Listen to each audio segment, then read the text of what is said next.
The day Richard threw the crumpled divorce papers at my feet is etched in my memory like a scar. I remember standing there, frozen, as he said those chilling words, "I've sold the house because I'm moving in with her. It's over, Anna." I was 34 then, a devoted homemaker to our son Jason, who was barely 13. Our life as I knew it shattered in that single moment. I was blindsided, naive, and utterly unprepared for what was to come. Richard and I met when I was just 19. He was 26, a charming man working at a pharmaceutical company's main office.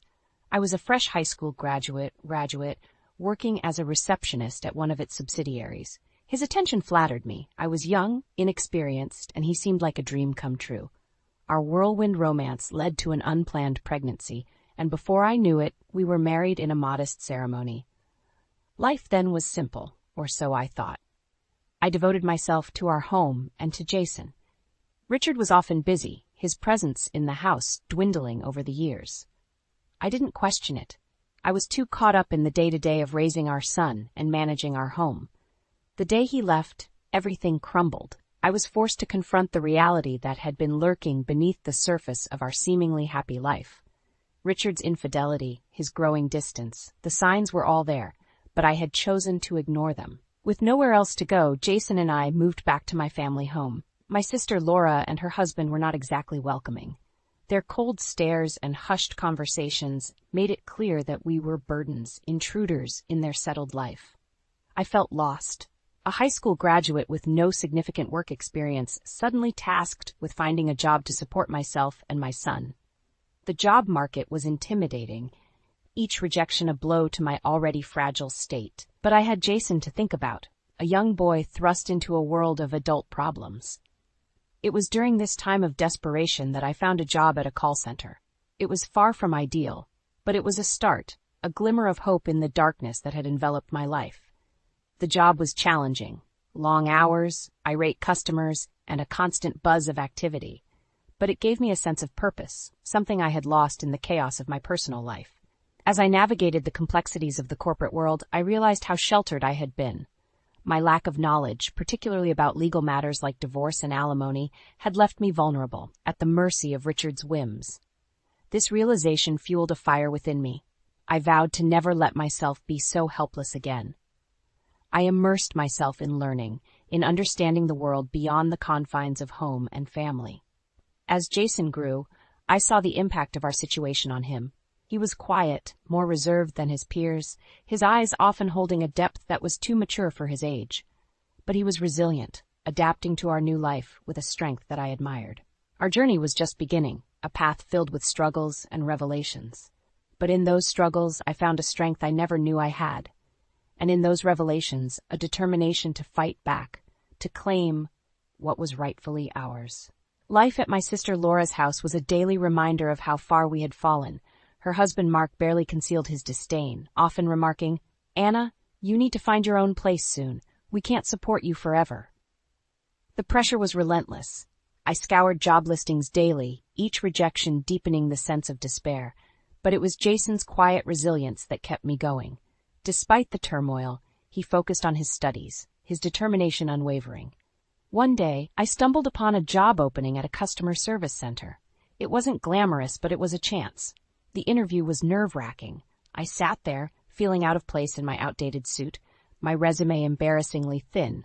"Why do you want this job?" the interviewer asked. I wanted to say, "I have no choice." But instead, I mustered a smile and said, "I'm looking for an opportunity to learn and grow." To my surprise, they offered me the job. It was a contract position, but it was a start. I remember the mixed emotions I felt telling Laura and Mark. Relief, but also a stinging sense of inadequacy. As Mark said, "Finally you can start contributing." The job was challenging. The fast-paced environment, the endless calls, it was overwhelming. But I persevered, driven by the need to provide for Jason and to prove to myself that I could stand on my own. As I settled into the routine, I couldn't help but reflect on my marriage with Richard. How had I been so blind? The late nights, the unexplained absences, the whispered phone calls. I had brushed them off, believing in the illusion of a happy family. But the truth was, Richard had been living a double life, and I was just a convenient facade. This realization was a bitter pill to swallow. It fueled a growing anger within me, an anger towards Richard for his betrayal and towards myself for my naivety. But it was a conversation with a coworker that truly opened my eyes. She was a single mother, like me, but much more informed. As we talked about our experiences, she said something that struck a chord. "Anna, did you get any alimony or child support? You know you're entitled to it, right?" I was stunned. The thought had never crossed my mind. Richard had left us with nothing, and I had just accepted it. I realized then how much I didn't know, how unprepared I was for the real world. Determined to make things right, I began to educate myself. I read books, searched online, anything I could find on divorce and family law. The more I learned, the more I understood the extent of Richard's manipulation. And then one day, I received a call from Jason's school. He had been in a fight. My heart sank as I rushed to the school, fearing the worst. But what I found was not a troubled child, but a young man pushed to his limits. "He called you a gold digger," Jason said, his eyes fiery with anger. "He said you were after Dad's money. I couldn't let him say that about you." I was speechless. The pain and humiliation of our situation had reached my son, poisoning his world. It was a wake-up call. I couldn't let Richard's betrayal define us any longer. That night, as I watched Jason sleep, I made a vow. I would fight back. I would reclaim what Richard had taken from us, not just for my sake, but for Jason's. It was time for Richard to face the consequences of his actions. The small apartment we eventually moved into was a far cry from the home we once shared with Richard, but it was ours. The walls were bare, the furniture minimal, but it represented a fresh start. Jason adapted quickly, his resilience continually surprising me. He threw himself into his studies with a fervor that was both impressive and concerning. "I want to do well, Mom, for us," he would say, his determination shining through his words. I had been working at the call center for a year now. The job was still demanding, but I had grown more confident, more adept at handling the challenges. The sense of achievement was small, but it was there, a constant reminder that I was more than Richard's discarded wife. One evening, as Jason and I were having dinner, he looked up from his plate and said, "Mom, do you ever think about Dad?" The question caught me off guard. Richard was a subject we rarely touched upon. "Sometimes," I admitted, "but not in the way you might think. I think about what he did to us, how he left us with nothing." Jason's eyes darkened. "I hate him for what he did. He thinks he can just walk away without any consequences." His words struck a chord in me. The anger, the sense of injustice that had been simmering within me, found resonance in Jason's words. "You're right," I said, my voice steady. "He shouldn't get away with it." Over the next few weeks, I began to research more about divorce and family law. I learned about alimony, child support, and the legal avenues available for redress. The more I learned, the more empowered I felt. Then a breakthrough came. I discovered that in cases of infidelity, the betrayed spouse could file for alimony even years after the divorce, under certain conditions. This information was a revelation. Richard had cheated, and I had proof. The late-night calls, the secretive behavior, it all added up. Emboldened by this discovery, I approached a lawyer. She was sympathetic, her eyes reflecting an understanding that went beyond professional courtesy. "You have a case," she said, "but it won't be easy. Are you ready for this?" I nodded, my resolve firm. "I'm ready, for myself and for Jason." The lawyer laid out a plan. We would file for alimony, citing Richard's infidelity and his failure to provide financial support after the divorce. The process would be long and possibly contentious, but I was prepared. I had to be. Jason was supportive, his quiet strength a constant source of comfort.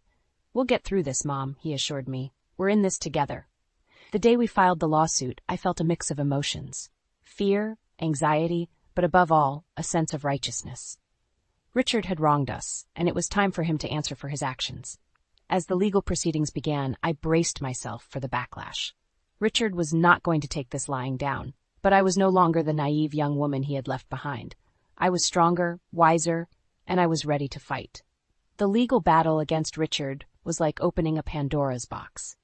The lawyer's investigation unearthed more than just infidelity. It revealed a web of lies and deceit that Richard had woven over the years.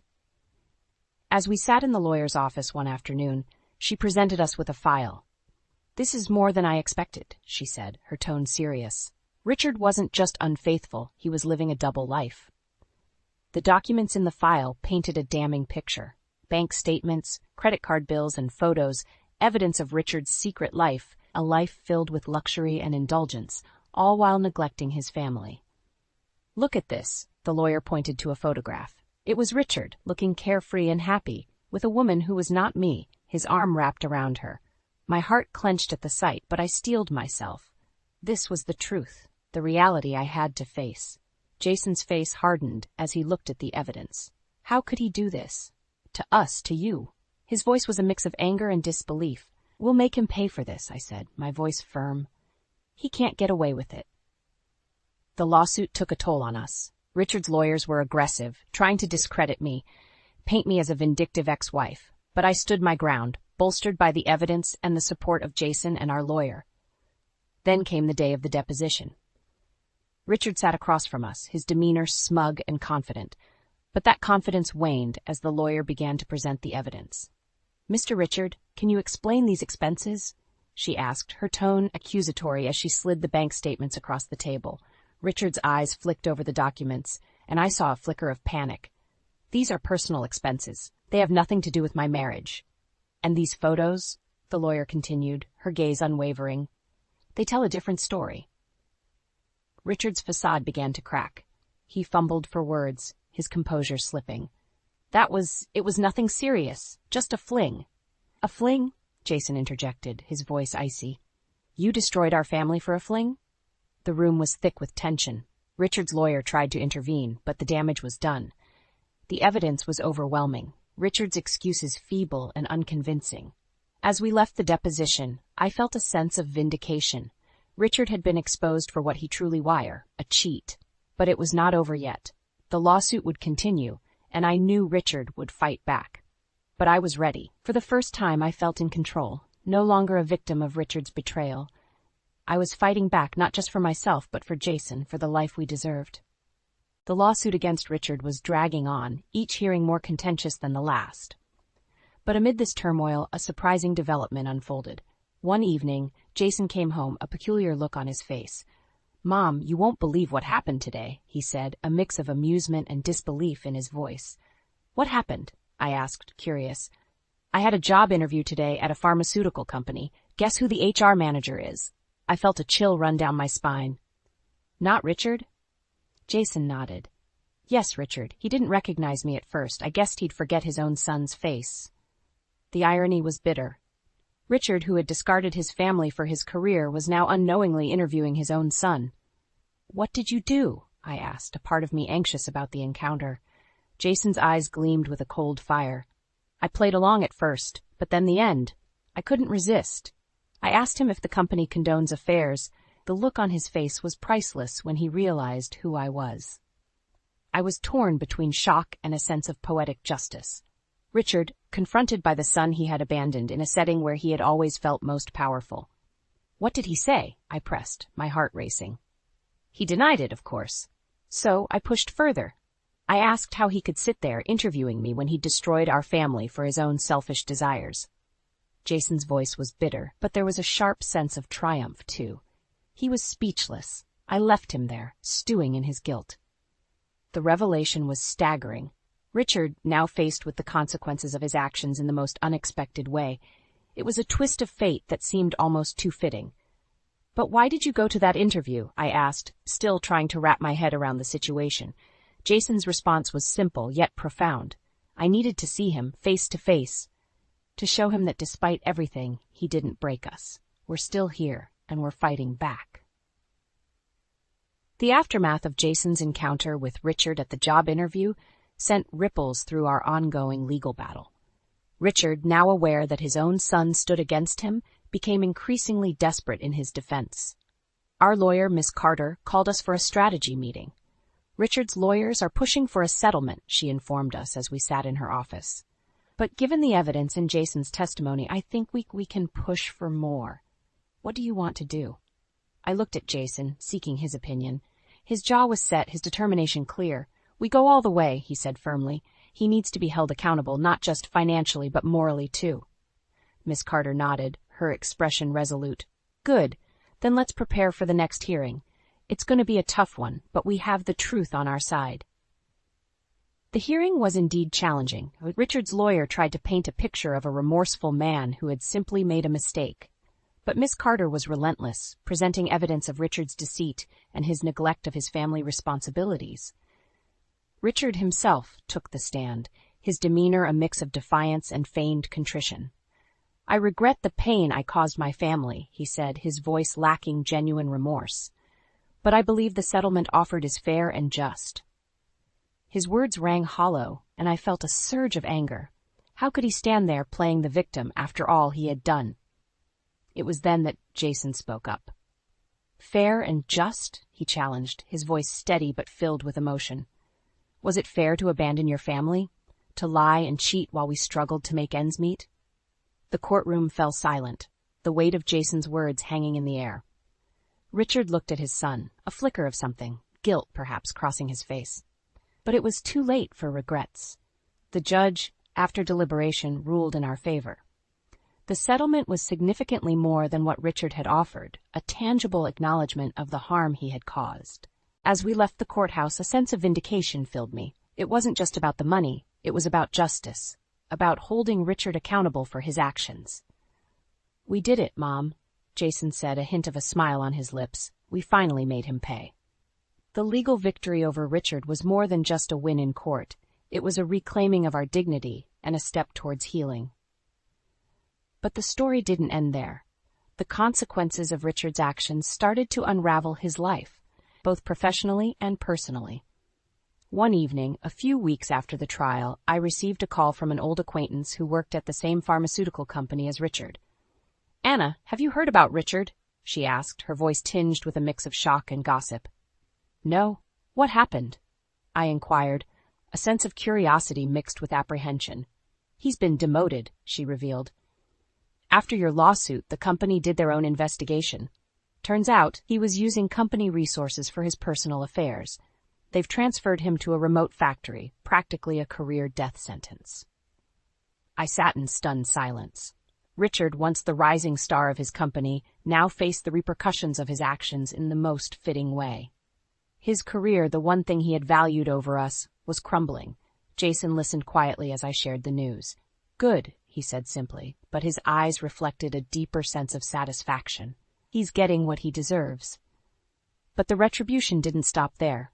Richard's social circle, once a tight-knit group of colleagues and friends, started to distance themselves. His reputation, tarnished by the lawsuit and the company investigation, became a liability.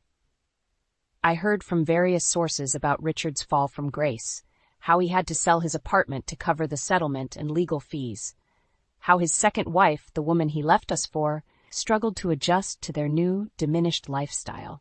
It was a harsh reality, but one that Richard had brought upon himself. His choices, driven by selfishness and deceit, had led to his undoing. As I reflected on these developments, I realized that this was not just about revenge. It was about justice, about the universe righting a wrong. Richard, who had once seemed untouchable, was now facing the consequences of his actions. Jason and I talked about it one evening, the discussion more reflective than vengeful. "Do you feel sorry for him?" Jason asked, his voice neutral. I paused, considering the question. "No," I finally said, "but I do feel a sense of closure. It's as if a chapter has finally ended, allowing us to start anew." Jason nodded in agreement. "Yeah, it's time to move on, to focus on our lives." The chapter closes with Anna and Jason looking towards the future, the weight of the past slowly lifting from their shoulders. They had faced adversity and emerged stronger, ready to embrace the next chapter of their lives. With the legal battle behind us, and Richard facing the consequences of his actions, a new sense of freedom enveloped our lives. It was as if we had been released from a dark cloud that had loomed over us for years. Our small apartment, once a symbol of our struggle, began to feel more like home. We redecorated, making it a reflection of our new beginning. The walls, once bare, were now adorned with artwork, and the shelves filled with books and memories. Jason, now more relaxed and focused, was excelling in his studies. His previous resolve, born out of anger and a desire for justice, had transformed into a genuine passion for learning. "I'm thinking of applying for a research internship this summer," he told me one evening, his eyes alight with excitement. "That's wonderful, Jason," I said, feeling a surge of pride. "You've worked so hard for this." Our conversations had shifted from the past to the future, from what we had endured to what we hoped to achieve.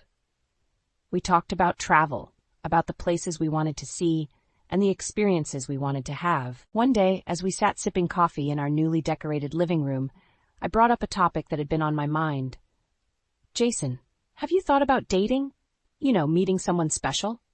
He chuckled, a bit embarrassed. "I've been so focused on school and everything else. But yeah, I think I'm ready to start dating." I smiled, happy to see him considering a normal, happy aspect of life. After everything we had been through, it felt like a victory in itself.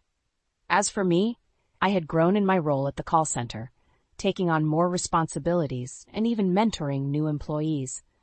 The job that had once been a necessity had become a source of fulfillment. One evening, as we were having dinner, Jason looked up from his plate and said, "Mom, I've been thinking. We should invite Grandma to come and live with us. She's been alone since Grandpa passed, and I think she'd like it here." The suggestion warmed my heart. "I think that's a great idea, Jason. She's always been there for us. It would be nice to have her close." Our lives had taken a turn towards peace and contentment. With Grandma now living with us, our home felt fuller, brimming with laughter and stories from the past. Her presence brought a sense of completeness, a connection to our roots that we had long missed. One evening, as we sat together, Grandma shared stories of her youth, of the challenges she had faced and overcome. "Life is a tapestry of experiences," she said, her eyes reflecting the wisdom of her years. "Some parts are dark and difficult, while others are bright and joyful, but together they make a beautiful picture." Her words resonated with me. Our journey had been tumultuous, marked by pain and struggle, but it had also been a journey of growth and resilience. We had emerged from the darkness, not unscathed, but stronger and wiser. Jason, now more confident and driven, had become an embodiment of that resilience. His academic pursuits were flourishing, and he had even started dating someone he met at university. Seeing him so happy and fulfilled filled me with an indescribable joy. As for me, I had found a sense of purpose beyond the call center. I started volunteering at a local community center, helping other women who had faced similar challenges. Sharing my story and lending a listening ear brought a sense of fulfillment that I had never known before. One night, as Jason and I sat on our balcony, looking up at the stars, a sense of calm enveloped us.